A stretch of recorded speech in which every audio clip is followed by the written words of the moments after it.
Hello everyone, my name is Lincoln Haney. Thank you for coming to our CFD case. My name's Dallin, and so our CFD validation case, for that we picked the Horseshoe Vortex in a Duct by J. Moore and T.J. Forlini, which was done in 1984. And so the reason that we picked this is because within turbo machinery, there are a lot of blunt edges, and so when fluid hits those blunt edges, you start to get these boundary layers that curve around them. And a lot of interesting things happen in those boundary layers. For instance, we have drag that occurs, we have heat transfer, and lots of other effects. And so we decided to pick that because we thought it would be very interesting in the application of turbo machinery, because it applies directly to things like turbine blade design, for instance. Awesome. So here's the experiment schematic of the duct that they had to gather data. Here you've got your raking body here, and you've got your flow coming in this direction and hitting the raking body. They sampled at these two planes, plane 1 and 2, and the way they sampled it is looking upstream against the flow. As well as for our CFD analysis, and when we created the mesh, we used the same coordinate system, same setup, so that we could get accurate results for the case. Okay, so our goal was to validate the results with those given charts. So here are those two planes that you saw on the previous slide. One of them is at x is 0.025, the other one is at x is 0.152. And so just imagine you're looking upstream and you've got the ranking half body, or that blunt object, to your left. And so what happens is as the fluid flows down, you start to get a vortex that occurs right here. And as it continues downstream, the vortex starts to move over here in the y direction.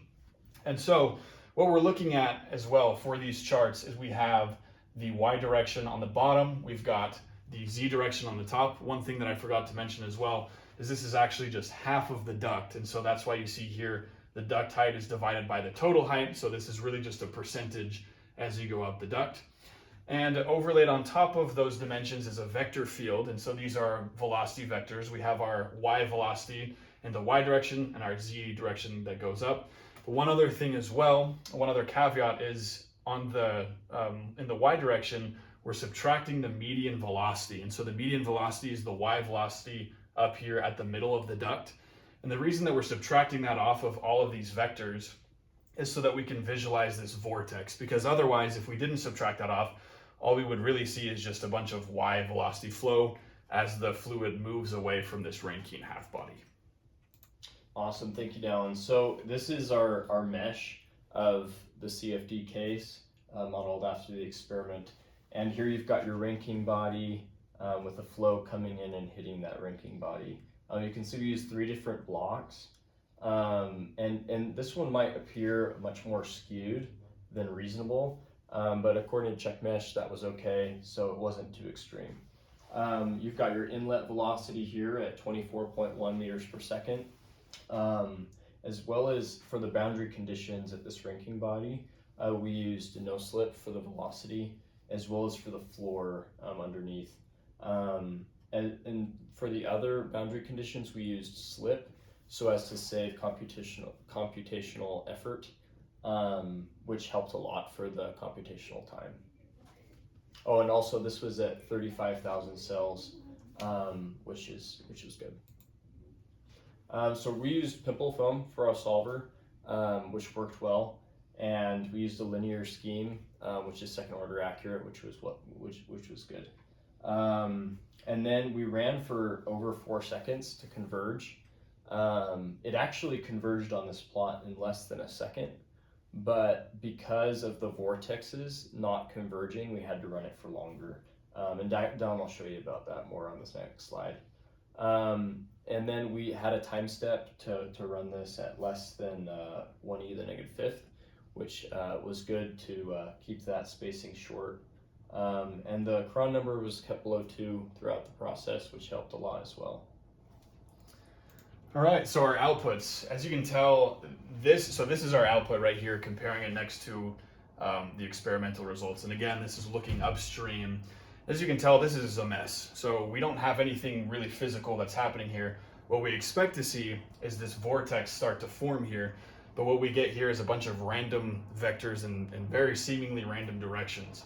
And so we thought that maybe one of the reasons that this was happening is because even though it looked like it converged with the velocities, as we learned in class earlier, there's other things that might not converge when those values converge. And so we ran this out for about 4 seconds, like Lincoln talked about. Although at each different time step, we saw the vectors were still in completely random directions. There were no similarities, and so we knew that further refinements needed to be made. Awesome. So there was a few things that we changed. The first being we changed the velocity scheme from linear to limited linear 0. And this was because even though the linear was second order accurate, it is less stable. So the limited linear 0 was more stable, which helped get a better solution. As well as we changed the meshing to be more refined at the boundary layer. We kept the same number of cells, just more stretching. So here you've got your floor. You've got the flow coming in here, hitting the ranking body. You've got about 2 to 3 cells in that boundary layer in that first case that we ran. And then we have much more than that in the next one, which helped a lot. And then here you've got a visualization of those vortexes. And so you've got your ranking body here, you've got the flow coming in here, hitting the ranking body and causing those vortex shedding. And as you can see, you've also got the 2 different meshes here. And so we were getting these vortexes, which helped confirm the validation case, which was very comforting to us.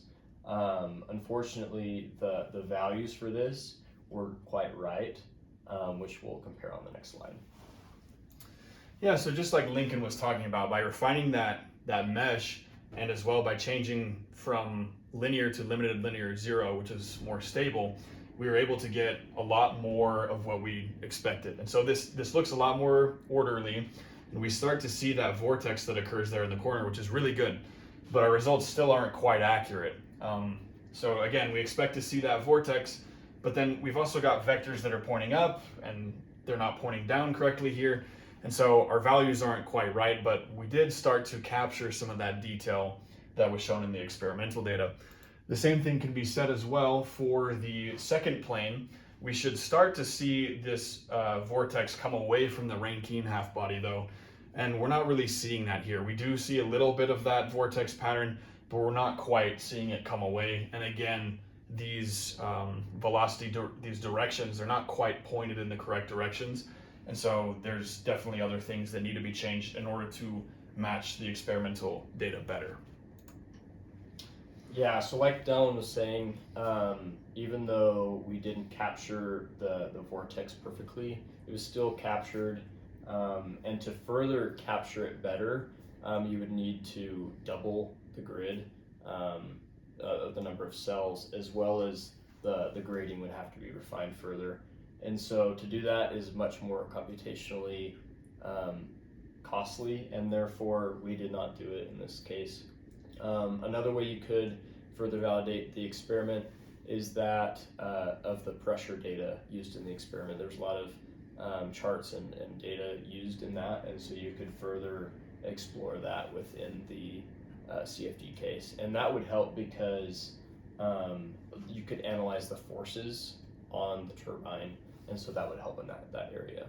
Yeah, unfortunately, like Lincoln was saying as well, we would love to do more verification on this, but like Lincoln was saying, in order to do that, we would have to double the refinement ratio, which would be very computationally expensive. And so performing Richardson extrapolation at this point isn't really feasible. And instead, what we want to do is try to get the results with our grid as much as we can, refine it as much as we can. But unfortunately, we're not able to exactly carry out the Richardson extrapolation at this point. But yeah, thank you so much for listening to our CFD case. Merry Christmas. Okay, I forgot to start recording. Oh.